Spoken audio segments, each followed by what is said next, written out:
This is FX Medicine. I'm Andrew Whitfield-Cook, and we're at the UIC 2019 Medical Cannabis Symposium at Tweed Heads. We're talking with Professor Iain McFarlane. How are you? Well, I'm not Iain McFarlane, for starters. Oh, McGregor. I was doing this. I don't know why I did this. Professor Iain McGregor. I had... Iain, I'm sorry. Yeah. Take two. Cut. Iain McGregor, how are you going? I'm going very well. You're better than me. Yeah. Okay, so you do work with the Lambert Initiative. Yes. Firstly, explain to me, please, the difference between an initiative and an institute. Well, it's a technical difference that's actually rather boring, and I think it's to do with the University of Sydney's structures or legal definitions. So you get centres and institutes and initiatives. And initiatives, I think, are a bit of a special case, perhaps a little bit smaller than a centre. But it's still very important with a specific purpose in mind. And in the case of the Lambert Initiative, our purpose is to develop new cannabis-based medications, particularly for areas of human suffering where existing medications are ineffective. And how hard was it to get initiated? How hard was it to start, given that there's a lot of reticence in some medical centres? Yes. Well, it was really a very interesting chain of events that led to the initiative being started, and really Lucy Haslam was at the very beginning of it. Right. She saw me on the TV in 2014, and I was talking about cannabis before it became so mainstream in Australia. Right. And I think I said something like, why would you deny people who are suffering access to a medicine like cannabis? And at that time, she was going through the sad ordeal with her son, who was very ill. Yep. And she would organise this event with McGr, who first united in Compassion conference. I'd invited me to go up and give a talk. And there we met a chap called Michael Lambert.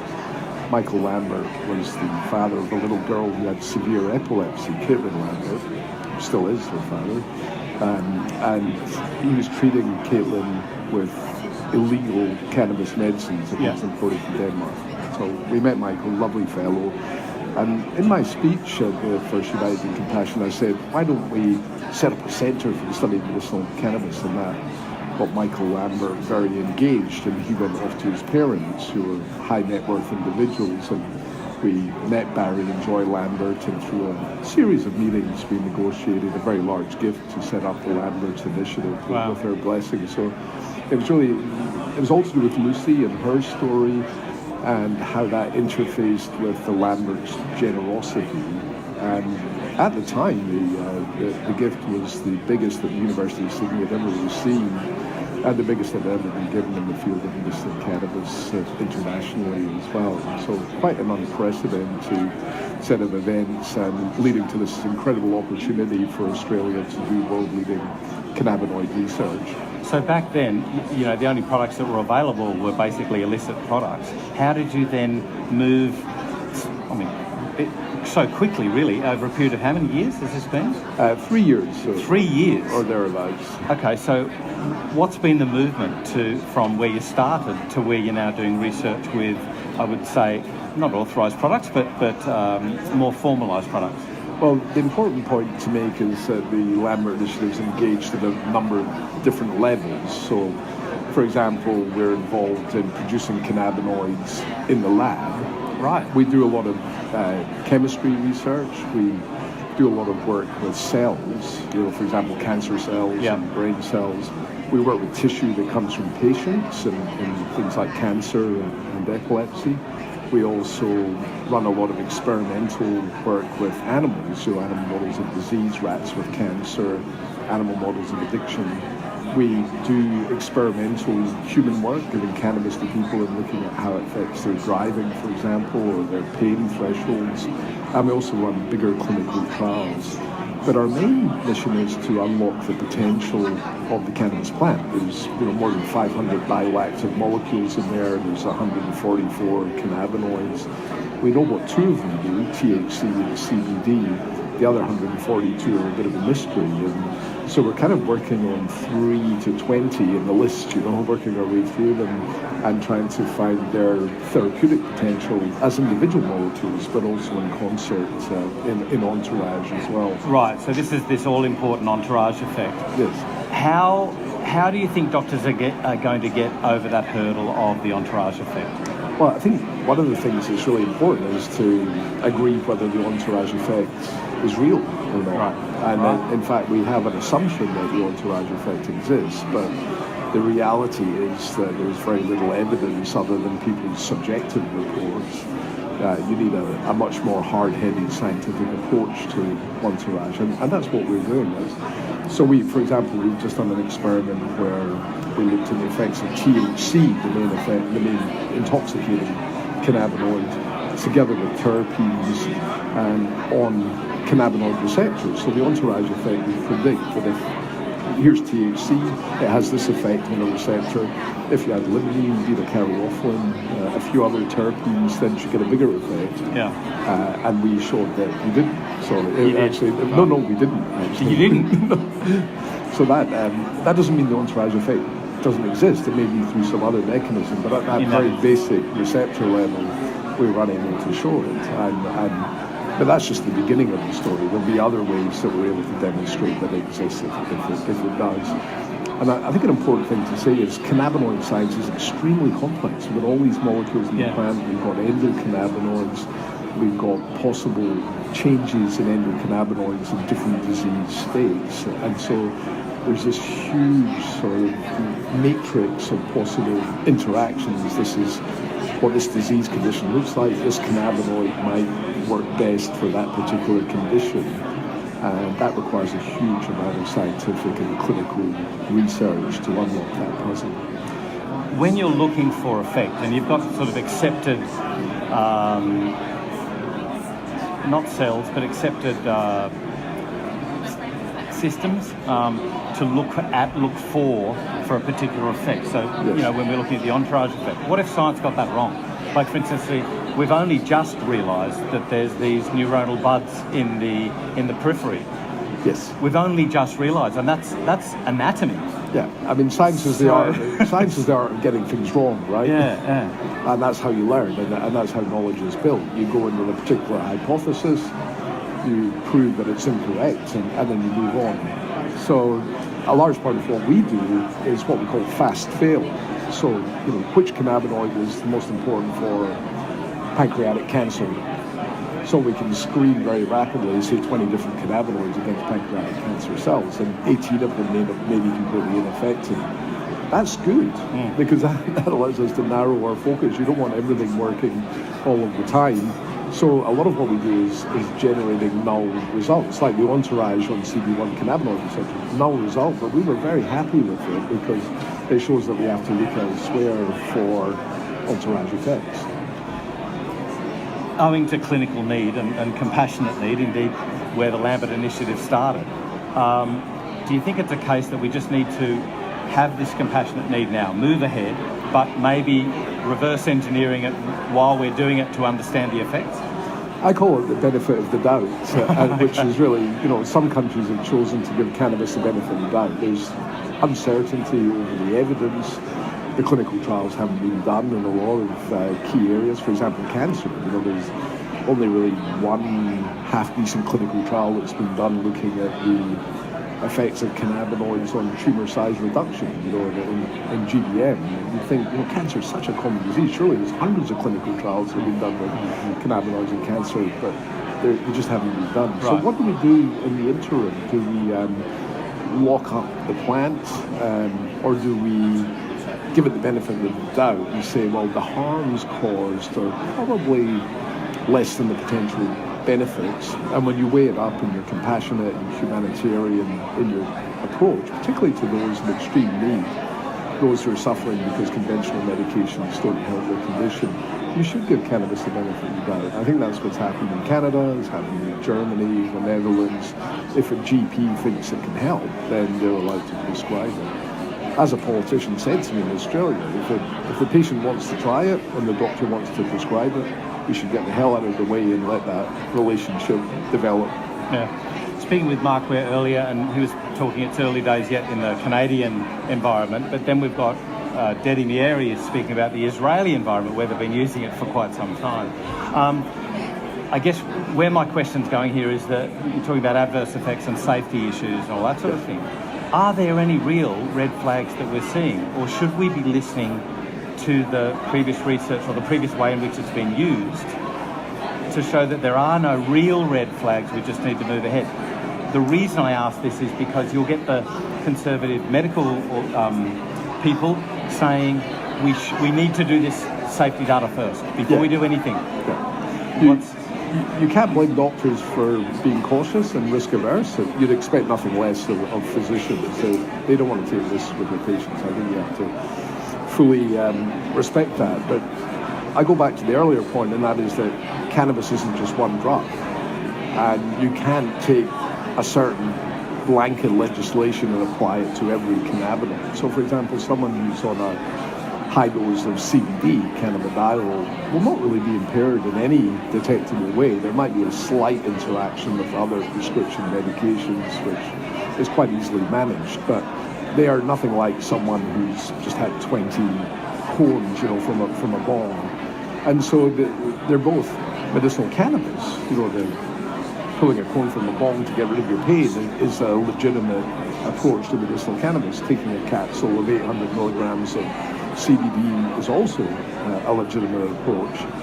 If you take something orally, it has a very different effect to taking it through a vaporizer or a joint. So in a way, we have to ask the question, what is medicinal cannabis? And when you find out that it's not what you think it is, then you act accordingly. Obviously, the traditional high THC, smoked and vaporized botanical formulations, there's a very well documented, well understood set of circumstances, set of effects that patients will freely report to you. I mean, we do driving studies and we get people to vaporize cannabis and we ask them, are you confident to drive now? No. At 15 minutes, no. At 1 hour, no. At 2 hours, no. At 3 hours, yeah, I'm probably all right. So people actually recognize their own intoxication, their own impairment with high THC. Yeah. And you could say that they're hungry, they red eyes, they might be a little bit clumsy with fine motor skill. I mean, the other thing that gates this is the extent to which you're experienced cannabis users. So it's very different to someone taking a dose for the very first time in their life, right, where they may be severely impaired versus someone who's been taking it every day for 30 years who will barely notice the same dose. So there's a lot of complexities there. It's not just like taking a Panadol because there are more drugs involved in Panadol, and more formulation. So, the ratio of 20 to 1 CBD to THC may have a completely different effect to a 1 to 1 THC CBD. And we're still learning. We have to build this big database of cannabinoids and their therapeutic effects and their adverse effects. Is this the biggest hurdle, that it's such a complex drug that doctors, look, we know they're not being educated and they don't know where to get access. Now we know, but they need to access it. That's number one. But the second one is it's such a complex thing that they have no experience in, particularly from a medical framework of one drug, one thing. Like, there's so many aspects here. Is cannabis not a panacea, but a plethora of positive actions? Could it end up being this drug that is used across a multiple of complaints and multiple of ailments? It already is. I mean, there's a few points to unpack there. One is, you mentioned doctors, and we did a survey of GPs in Australia last year. We surveyed, I think, more than 600 GPs, and the resounding utterance from them was, we don't know what to do. We're not educated in this space. All our patients are asking about it. We don't feel confident, we don't feel relaxed dealing with patients. So doctor education is absolutely essential. The GPs are surprisingly positive about cannabis, though. I mean, our survey showed that they wanted the ability to add it to their black bag, to be able to prescribe it. Once they were suitably educated, they had a strong belief that it should be available for severe conditions such as cancer paid, palliative care, even arthritis and so on. A little bit more worried about things like anxiety and depression, the more psychiatric condition. But that's where CBD may come in, because there's quite a strong signal for CBD and anxiety, and to a certain extent psychosis as well. So as doctors learn, and this mirrors overseas experience in Canada and other jurisdictions that are more advanced than Australia, is you see the confidence of doctors rise and some of the prescription rates go up accordingly, and that's exactly what you'd expect. The other thing I was going to unpack is just about how cannabinoids work, and there's a lot of mystery around that because they hit a lot of different biochemical systems in the brain and the body. And one of the things that we're doing at Lambert Initiative is what we call target identification or target deconvolution. So we can express hundreds of different biological targets in model systems, and then we can feed in our cannabinoids and see what lights up. Yeah. And then we can say, you know what, that particular target that's been hit is really important in type 2 diabetes, or really important in schizophrenia, or really important in metabolic function. And from there you go on this odyssey where you have a clear prediction about which cannabinoid is going to be active through which mechanism on which disease. And that's the process that we're engaged on at the moment, and it's extremely exciting because we are discovering all sorts of unexpected mechanisms that cannabinoids are unlocking. Can you give us a brief description what the difference is between an authorised prescriber and accessing the Special Access Scheme Category B? Okay, I mean, the simplest thing is SAS PD, the way to think of that is just a one-off application for a single patient. So you might come along with chronic pain to your doctor, they say, fair enough, they put in an application for a certain oil, say 20-to-1 CBD to THC. In the case of unauthorized prescriber, you've got a class of patients. So say you're a pediatric neurologist working with epilepsy, and on your books you've got 50 children who have intractable epilepsy. So you go to the TGA and say, I would like the right to prescribe cannabidiol for any child that comes into my surgery who has this particular condition. It's a more complicated approval, but it's more powerful. SAS PD gets a little bit repetitive and annoying, I think, for physicians because they may have 2,000 patients on their book and they've got to have an individualized application for each. Having said that, the portal that the TGA have produced means you can kind of cut and paste block applications, so one chronic pain patient would be much like the next one. Now it's a lot more streamlined. It is a lot more streamlined, and as doctors get more confident with that process, it becomes much quicker and less of an imposition on their time. Yeah, I was very encouraged when somebody, Judith Lacey, was saying that now it only takes 10 minutes, whereas before, initially it was like 2 hours. Yeah, she's an excellent example of someone who's really got very confident and streamlined her internal processes to get things done and get lots of patients. I think she's got 70 patients. So just a last question about confidence.